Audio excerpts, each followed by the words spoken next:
स्वागत है आपके अपने चैनल ऑल अबाउट फास्टैग में।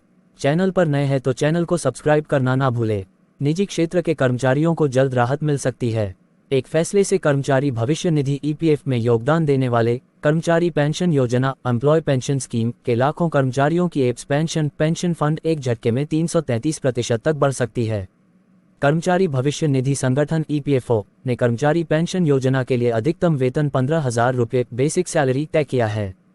मतलब भले ही आपकी सैलरी 15,000 रुपये महीने से ज़्यादा हो, लेकिन आपकी पेंशन की गणना अधिकतम 15,000 रुपये सैलरी पर ही की जाएगी। ईपीएफओ इस वेतन सीमा को खत्म करने की तैयारी में है। सूत्रों का कहना है कि कर्मचारी पेंशन योजना एम्प्लॉय पेंशन स्कीम की गणना अंतिम वेतन यानी उच्च वेतन ब्रैकेट पर की जाएगी। इस फैसले से कर्मचारियों को कई गुना ज़्यादा एप्स पेंशन फंड मिलेगी। आपको बता दें, एप्स पेंशन फंड पाने के लिए कर्मचारी भविष्य निधि ईपीएफ में 10 साल तक योगदान करना जरूरी है। वहीं 20 साल की सेवा पूरी करने पर 2 साल का वेटेज दिया जाता है। अगर कर्मचारी पेंशन योजना एम्प्लॉय पेंशन स्कीम लिमिट हटाने का फैसला लिया जाता है तो इससे कितना फर्क पड़ेगा, आइए समझते हैं।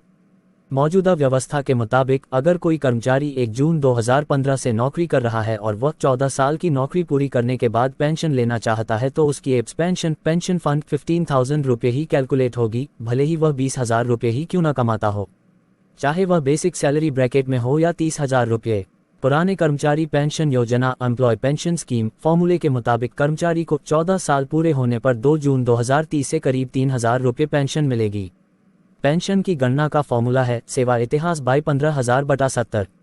लेकिन अगर सुप्रीम कोर्ट कर्मचारियों के पक्ष में फैसला देता है तो उसी कर्मचारी की पेंशन बढ़ जाएगी।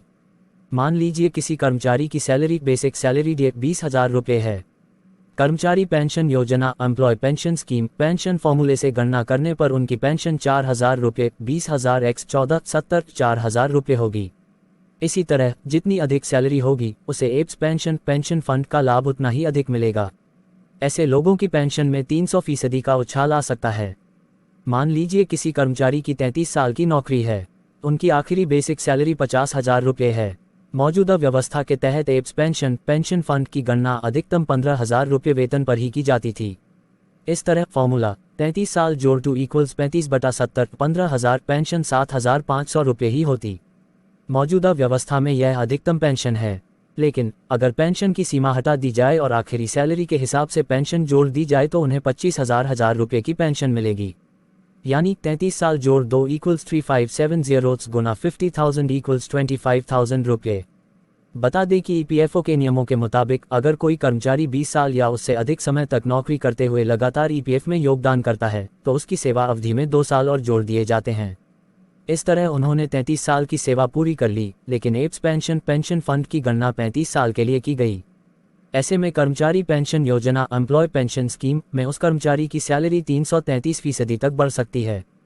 कर्मचारी पेंशन संशोधन योजना 2014 को केंद्र सरकार ने 1 सितंबर 2014 से अधिसूचना जारी करके लागू किया था।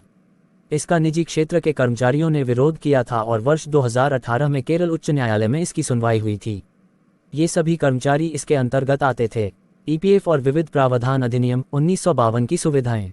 कर्मचारियों ने ईपीएफओ के नियमों का विरोध करते हुए कहा कि इससे उन्हें कम पेंशन मिलती है, क्योंकि सैलरी भले ही 15,000 से ज़्यादा हो, लेकिन एप्स पेंशन फंड की गणना अधिकतम सैलरी 15,000 रुपये पर तय की गई है। हालांकि केंद्र सरकार द्वारा 1 सितंबर 2014 को किए गए संशोधन से पहले यह रकम 6,500 रुपये थी।